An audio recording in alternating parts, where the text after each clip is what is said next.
Olá, pessoal, eu sou a Samara Tirza, eu sou mestra e doutoranda em Direito pela Universidade Federal do Pará, sou professora universitária, sou advogada e atualmente estou como vice-presidenta da Comissão de Igualdade Racial da OAB. Hoje, a convite da Secretaria de Estado de Mulheres aqui do Pará, e conversar um pouco sobre as violências contra as mulheres e como elas incidem de forma diferente a depender da identidade dessa mulher, tá?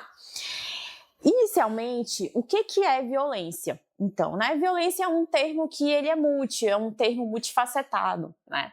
E aqui, especificamente para a gente, eu trago uma reflexão da professora Virginia Feix, que ela vai falar, então, que em 96, a ONU entendeu que a violência contra as mulheres é a forma mais brutal da discriminação de gênero. Né? É o ápice da discriminação de gênero. É a reprodução material dessa discriminação de gênero. E é um componente fundamental dentro desse sistema de dominação que se baseia na hierarquia de gênero.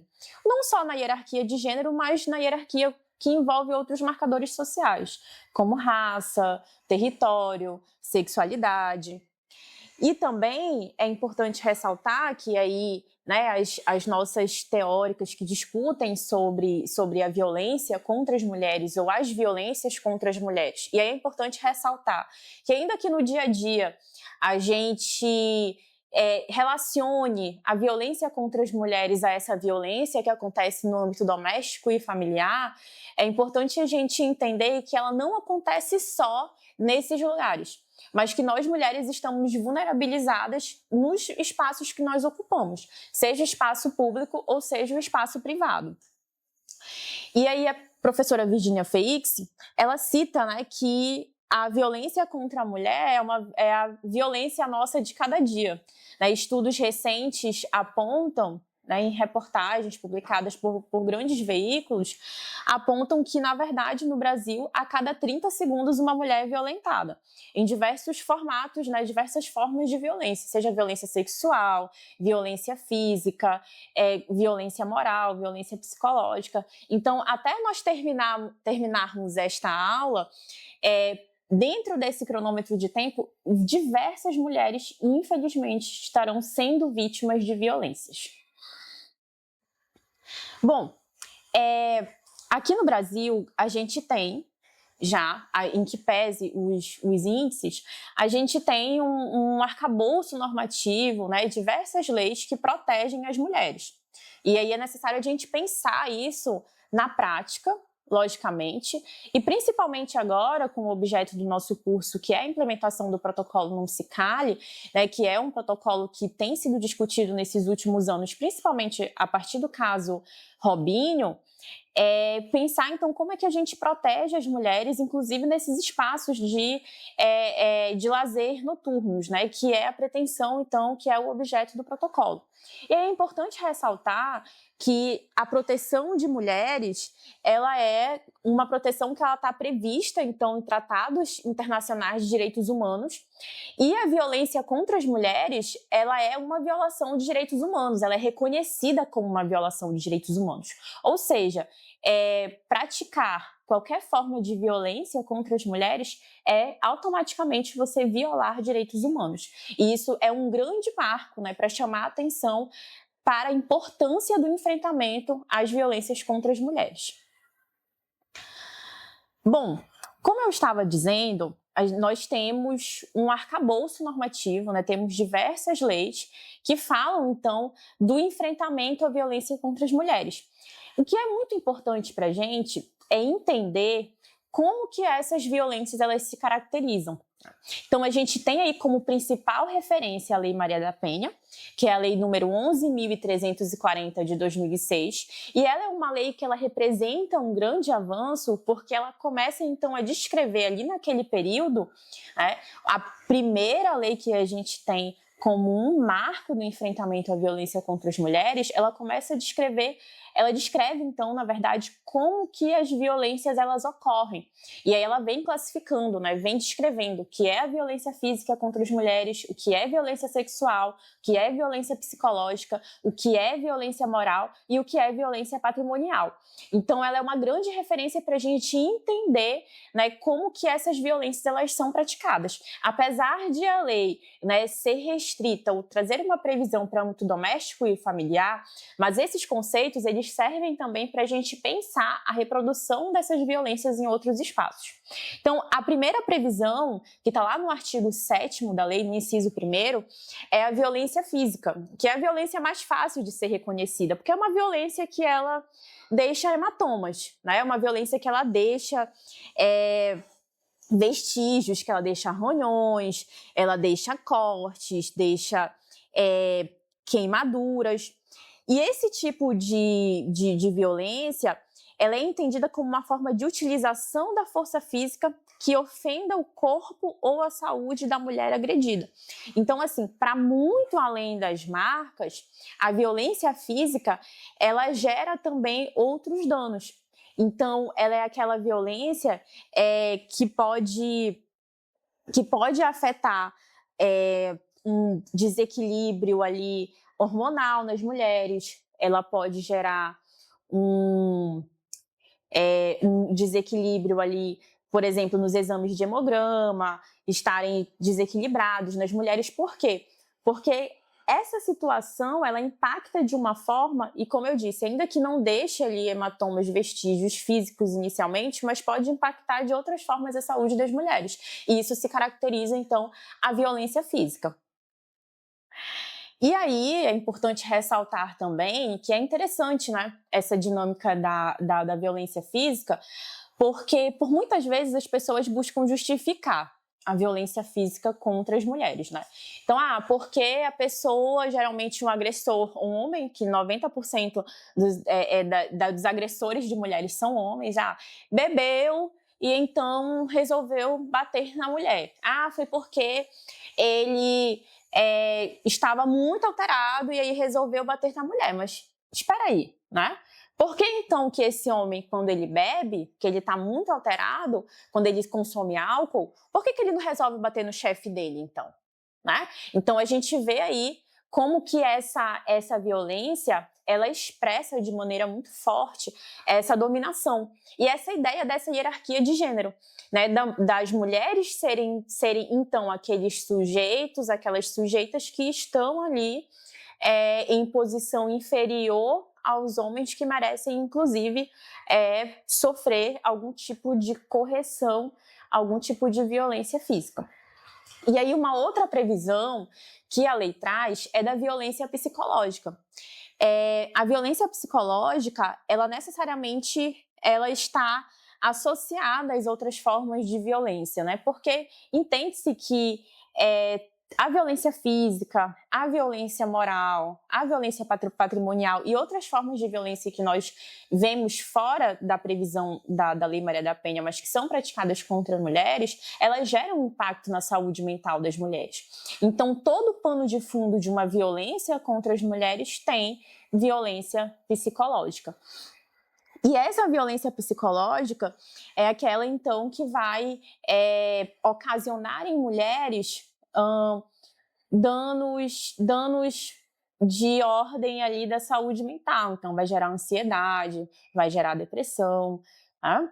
E como é que essa violência ela é reproduzida? Né? Geralmente por meio de chantagens emocionais, né? Pressão que o agressor exerce sobre aquela mulher, e aí a mulher vive sobressaltada, com medo, e aí esses sentimentos eles caracterizam a violência psicológica.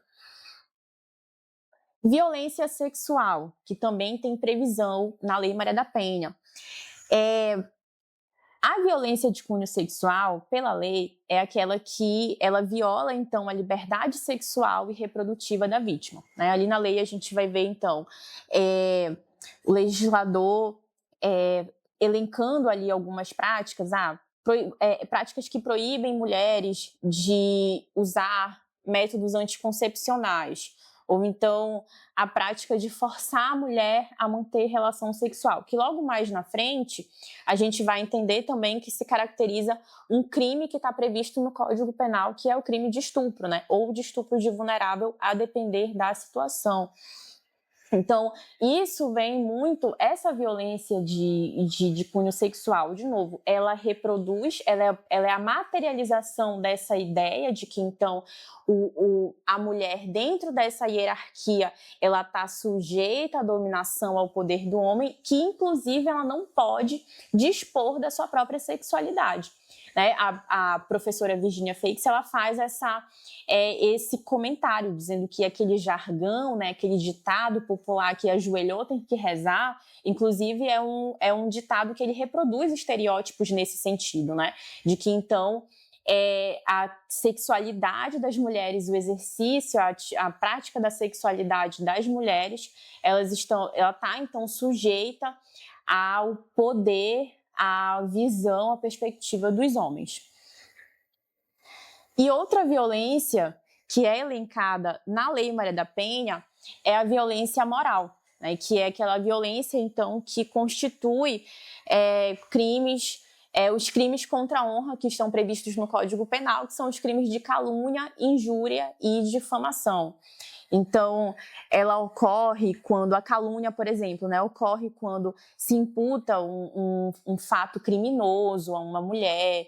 Então, quando ali dentro daquela, seja da relação ou em outro espaço, né, se imputa então aquela mulher de que ela praticou algum crime, como, por exemplo, ameaça, perseguição. Isso é comum da gente ver, né, homens acusando mulheres, principalmente depois que, ou dentro de uma relação afetiva amorosa, ou quando essa relação termina, querendo colocar a mulher no lugar de louca, né, que constantemente a gente vê, e aí acaba dizendo que a mulher ameaça ele, persegue tudo, e isso pode configurar uma calúnia. E a difamação é atribuir fato desonroso a essa vítima, né, dizer que essa vítima pratica, enfim, algum ato que moralmente não seja aceito, por exemplo, prostituição, que se prostituir não é crime, né? Mas aí, geralmente, quando os homens falam que as mulheres fazem isso e falam para outras pessoas, para terceiros, isso pode configurar também uma difamação. E a injúria, que é ofender essa mulher atribuindo qualidades negativas a ela, né? Então, chamar, o famoso xingar, é a ofensa a essa mulher, caracteriza, então, a injúria.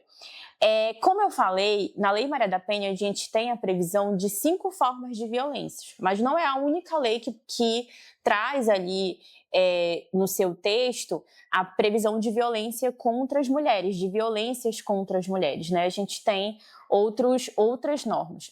Mas essas violências que eu elenquei, propositalmente eu deixei de fora a violência patrimonial, porque são violências que, apesar de estarem previstas ali na Lei Maria da Penha, né, de acontecerem em âmbito doméstico e familiar, mas são violências que também podem acontecer fora de casa. São violências que, infelizmente, se a gente fizer uma busca rápida no Google, a gente consegue encontrar casos de mulheres que acabaram sofrendo, sendo vítimas desse tipo de violência em espaços públicos, principalmente em espaços de lazer noturno, né? Os bares, boates e tudo, que ali tem mulheres frequentando e os homens ainda acham que elas estão ali, né? O corpo está à disposição, então, de qualquer tipo de investida que, inclusive, caracterize uma violência. Então, eu elenquei essas 4 formas para mostrar que tem essa previsão legal, né? Apesar de a lei prever ali dentro do âmbito doméstico ou familiar, mas que elas vão ter amparo também quando acontece fora desse âmbito.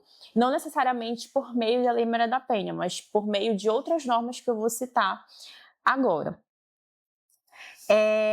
Então, a gente tem o crime de ameaça, previsto no Código Penal, tá? E aí, no crime de ameaça, o agressor, ele tem, então, a intenção ali de violar a tranquilidade, o sossego da vítima. Ele quer amedrontar, intimidar a vítima, gerando ali impacto na integridade física dela, psicológica, ou moral. Utiliza, na verdade, quer amedrontar essa vítima, né, dizendo que vai violar de alguma forma, vai causar dano à integridade física dela ou de pessoas próximas, né? Então, quando acontece aquela ameaça de que o agressor fala, olha, eu vou te pegar, ou então eu vou pegar teu filho, eu vou pegar tua filha, eu vou pegar tua mãe. Então, isso se caracteriza o crime de ameaça. E aí, na verdade, esse crime ele tem até uma pena maior quando ele é praticado contra mulheres em razão do gênero, que é quando justamente o agressor está praticando aquilo ali com aquela ideia de que aquela mulher ela é propriedade dele. Então, é essa ameaça que ela se configura, seja dentro de uma relação afetiva amorosa, né? Ou depois que essa relação termina, quando essa mulher já teve um vínculo com esse agressor, ou que essa mulher nunca teve um vínculo com esse agressor, mas esse agressor encontrou ali ela numa boate, no bar, e ela recusou qualquer investida dele e ele ameaça dessa forma. Ele acaba se portando com ela dessa forma. E isso caracteriza o crime de ameaça, inclusive com uma pena maior, quando é em razão desse contexto. Que entende-se, então, que nesse contexto ele está acontecendo em razão dessa mulher ser mulher, em razão do gênero. Um outro crime também, que a gente tem a previsão aí no Código Penal, que está fora, né, da Lei Maria da Penha, é a importunação sexual, que é a prática de ato libidinoso contra ali a vítima. Não sei se vocês lembram desse contexto em que esse crime foi criado, mas era porque aconteciam casos muito recorrentes de mulheres serem vítimas de atos libidinosos em transporte público. Então, aquele ato de apertar a nádega da mulher, de passar a mão no seio quando está ali no transporte público, né? De ejacular perto dela. Então, esse crime ele foi justamente criado nesse período em que essas denúncias estouraram, a mídia veiculava muito, e ele veio justamente para coibir esse tipo de conduta. E aí também é necessário, né, que essa conduta ela seja direcionada especificamente a algumas pessoas e configura o delito, como eu falei, se esse agressor ele se masturbar ali na frente dessa mulher. Então é justamente esse ato libidinoso, quando ele é praticado ali contra essa vítima em lugar público e sem autorização dela, configura o crime de importunação sexual. E aí é importante destacar, antes de fazer esse destaque, só para exemplificar atitudes comuns também que se caracterizam como importunação sexual, não só essas condutas em transportes públicos, mas também em carnaval. Né? Tanto em carnaval, durante o carnaval, ou em boates, bares, quando agressores beijam mulheres à força, né? Não consentiram ali, também pode caracterizar a importunação sexual. Então, tá ali no bar, tá ali no carnaval, passou, apertou a nádega daquela mulher, ou então passou a mão no peito daquela mulher, puxou aquela mulher pelo braço de forma agressiva e tudo, tentou beijar, também pode se caracterizar o crime de importunação sexual.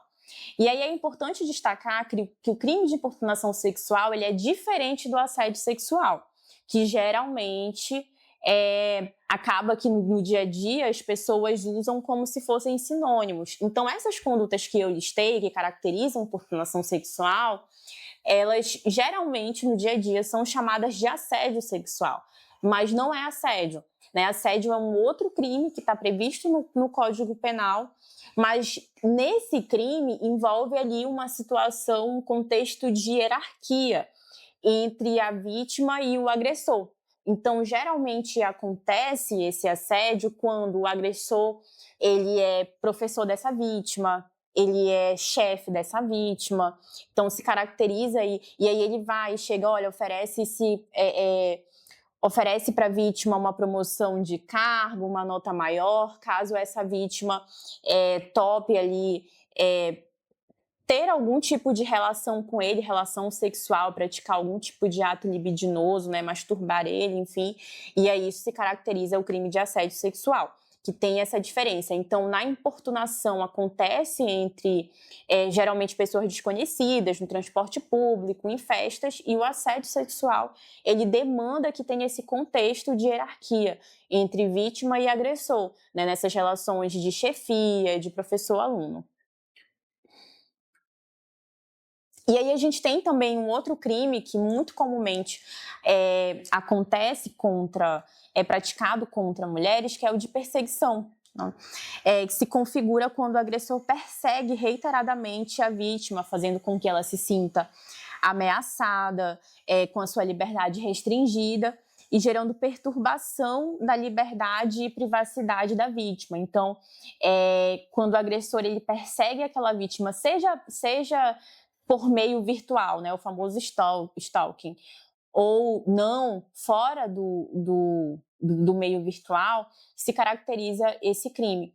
E aí a vítima se sente ameaçada, né, tem ali a sua rotina acaba sendo mexida, então a gente tem aí essa configuração da perseguição. E aí é interessante ressaltar que, assim como na ameaça, o crime de perseguição, ele tem também um aumento de pena caso a vítima seja mulher e esse crime tenha sido cometido em razão do gênero, que foi aquilo que eu citei, né? Quando é que a gente tem reconhecimento de um crime sendo praticado em razão do gênero, em uma situação de discriminação de gênero? Justamente quando a gente tem essas relações anteriores, que são essas relações afetivo-amorosas, e aí o agressor ele não se contenta com o término, enfim, ou então mesmo quando o agente, o agressor, ele tem a intenção de querer se aproximar daquela vítima e a vítima não quer, né? E aí não aceita o não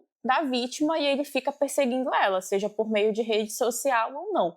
Então aí a gente tem essa caracterização do crime de perseguição, inclusive com aumento de pena. E aí a gente tem também o crime de estupro, né? O que é, então, o crime de estupro? É quando a vítima ela é coagida a praticar algum ato de cunho sexual com o agressor. Então, ele usa ali de grave ameaça contra ela, ou então bate nela para manter a relação sexual. E aí não só a relação sexual, não só a conjunção carnal, né, que a lei fala, mas também ato libidinoso. Então ele obrigar ali a vítima a masturbar ele, obrigar a vítima a fazer sexo oral nele. Essas condutas caracterizam o crime de estupro. E aí é interessante também ressaltar que o crime de estupro ele pode ser caracterizado não só quando o autor ou a vítima ficam nus, tá, sem roupa. Ele pode também ser caracterizado quando o agente está vestido e ele obriga a vítima ali a passar as mãos na genitália dele. E temos também a figura do crime de estupro de vulnerável, que aí nesse caso do estupro de vulnerável, a gente tem 3 situações, que é quando o agressor ele mantém relação sexual, então, com um menor de 14 anos, né? Primeira possibilidade. Segunda possibilidade, quando a vítima ela tem alguma deficiência mental, então ela não tem capacidade de consentir ali o ato, ou se essa vítima, por algum motivo, não tem capacidade de consentir ali aquele ato por uma outra razão que não seja deficiência mental, que não seja deficiência intelectual, desculpa. E aí, geralmente acontece, né, com pessoas, com mulheres bêbadas. Então, quando a gente vê essa situação passando no jornal, então caso vocês que estão assistindo se depararem com uma situação assim, né, acontecendo perto de vocês, a vítima tem uma mulher super bêbada, enfim, ou então ela usou outras substâncias e ali ela está nitidamente, né, em um estado que não que não pode consentir, que ela não consegue decidir por si, e aí tem uma pessoa tentando ali ficar com ela, manter relações com ela, isso vai se caracterizar o crime de estupro de vulnerável, tá? E a gente teve um caso recente, relativamente recente, que é o caso da Mariana Ferrer, né, que foi exatamente um caso assim, ganhou muita repercussão. A Mariana Ferrer, ela estava em uma festa e aí, em determinado momento ela tinha consumido, né, ali bebida alcoólica e nitidamente ela estava assim bem fora de si, estava andando com dificuldade e tudo. E aí o agressor dela estuprou. E depois, em audiência, ele alegou que não tinha como perceber, não estava conseguindo perceber que ela estava bêbada e não tinha capacidade de consentir ali, que ele não tinha como perceber aquilo.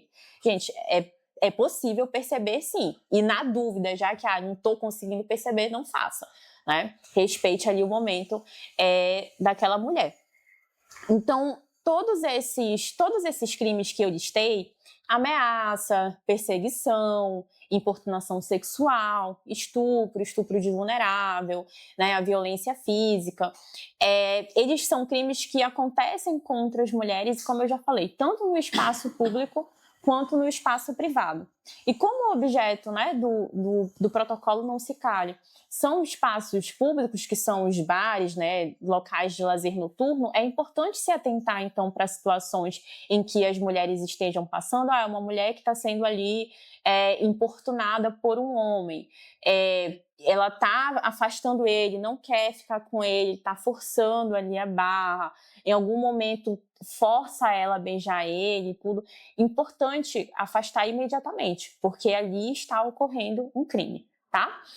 E aí eu trouxe alguns dados para a gente refletir se essas violências elas acontecem da mesma forma, né, para todas as mulheres, né? Sejam mulheres negras, mulheres pobres, mulheres mais jovens. Então eu trouxe aqui alguns gráficos, né? O primeiro gráfico, ele é o gráfico sobre feminicídio do Anuário Brasileiro de Segurança Pública, que mostra que 63,6% das vítimas de feminicídio são mulheres negras. O segundo gráfico, ele diz respeito às vítimas de estupro e estupro de vulnerável, né, que mostram que 50%, o gráfico mostra que 55,6% das vítimas também são mulheres negras. E o último gráfico, que é o percentual de mulheres vítimas de violência doméstica e intrafamiliar, mostra que 58,5% das vítimas desse tipo de violência são mulheres negras. E esse último gráfico, ele também é do Anuário Brasileiro de Segurança Pública. Bom, e aí é importante a gente pensar o seguinte: será que esse dado, ele está aí, né? Que a maioria das vítimas são mulheres negras. E aqui eu chamei atenção para esses gráficos, inclusive o de feminicídio, que eu não passei antes, né, para falar sobre o crime, mas é importante pensar sobre esses dados e a gente não pensar como um acaso, né? Nossa, que estranho, né? A gente está falando de 3 violências diferentes, a gente está falando de morte, né, de assassinato, de violência sexual e de violência em âmbito doméstico e familiar, e a maioria das vítimas serem mulheres negras. E aí, esse dado está aí ao acaso, né? A gente não pode simplesmente interpretar ou entender esses dados numéricos como um dado que se encerra ali nesse número. É a maioria, tudo bem, vida que segue. Não, a gente precisa entender, né, o que levam essas mulheres a serem a ter essa coincidência, na verdade, né, essa coincidência de que dessa maioria de mulheres ter um pertencimento racial em comum, né? A maioria dessas vítimas serem mulheres negras. E aí, como o próprio título da aula de hoje provoca a gente a refletir sobre o conceito de interseccionalidade, né? Que é um conceito que ele é falado pelas feministas negras, é um conceito que nasce, então, dentro dos movimentos de mulheres negras, e que, historicamente, ele é utilizado como uma ferramenta, tanto uma ferramenta de análise como uma ferramenta política. Então, o que ele é útil para a gente aqui, para a gente refletir, né, sobre essas violências que a gente está conversando? Inicialmente, falar sobre interseccionalidade é entender que ali, né, em uma situação, em determinadas situações, a gente tem a interação de mais de um eixo de subordinação. O que isso significa? Que a gente entende, então, que esses marcadores sociais que eu conversei com vocês logo no início, eles representam eixos de subordinação na nossa sociedade. Então, estruturas de dominação, raça, gênero, sexualidade.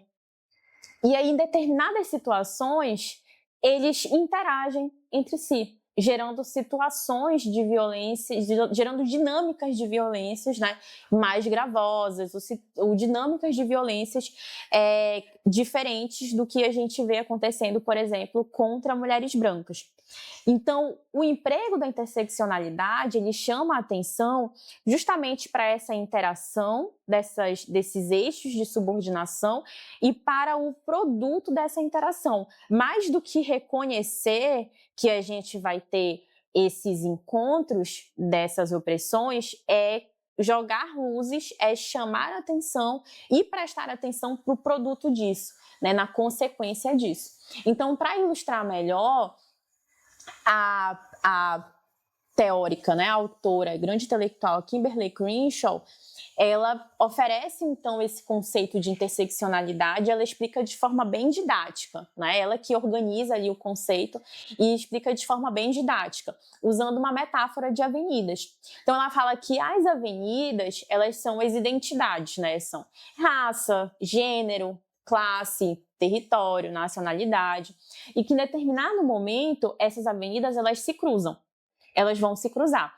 E aí o encontro desse cruzamento, ele gera determinadas situações, né? A colisão desses cruzamentos, que é o termo que ela usa, geram determinadas violências que precisam ser discutidas. E aí quem é que vai estar localizado nesses encontros? São as mulheres negras, são as mulheres indígenas, são as mulheres quilombolas, né? São as mulheres migrantes, são as mulheres imigrantes, são as mulheres pobres.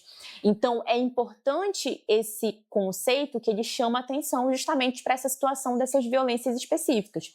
Então, é um conceito que vai dizer para a gente, olha, a gente está vendo aqui que tem uma coincidência em todos esses dados de violências, né, de feminicídio, de violência doméstica, de violência sexual, mas, na verdade, por trás disso, a gente tem um encontro de eixos de subordinação, de opressões, que gera essa situação. Mas a gente precisa entender por que, então, que essas mulheres, como, por exemplo, as mulheres negras que estão, né, nesses gráficos, infelizmente, a gente não tem muito acesso aos dados sobre mulheres indígenas, por exemplo, por que elas estão, então, mais vulnerabilizadas nessa situação? Que é o que a interseccionalidade provoca a gente a pensar. E aí, por fim, para aplicar a interseccionalidade, né, no nosso dia a dia, nas nossas atividades, a gente pensa, tá, ali de cara, quando acontece uma violência contra uma mulher, a gente já consegue identificar que é uma violência de gênero, que tem um fundo ali de gênero. Mas aí a gente precisa se perguntar sobre outros fatores, tá? Mas essa mulher, ela é uma mulher negra? Como a raça influencia nisso? Essa mulher é uma mulher quilombola? Como que o marcador territorial de etnia ele influencia nisso, né? Porque se a gente for parar para pensar, mulheres que estão vivendo em comunidades, né? Mulheres que são quilombolas, mulheres que são indígenas, se já é bastante difícil para as mulheres que vivem, né, em zonas urbanas conseguirem acessar todo o sistema, toda a rede de proteção das mulheres e para essas outras mulheres que não estão por perto dessas zonas. E a gente precisa pensar como que isso influencia, como que isso vai reverberar, inclusive, para as subnotificações, né, para o reconhecimento dessas violências. Então, são essas perguntas que a gente vai encontrar nos casos concretos, nos casos do dia a dia, que vão fazer com que a gente perceba ali a influência de outros fatores que não só o gênero na situação. Bom, era era isso que eu queria conversar um pouco com vocês hoje e muito obrigada pela atenção.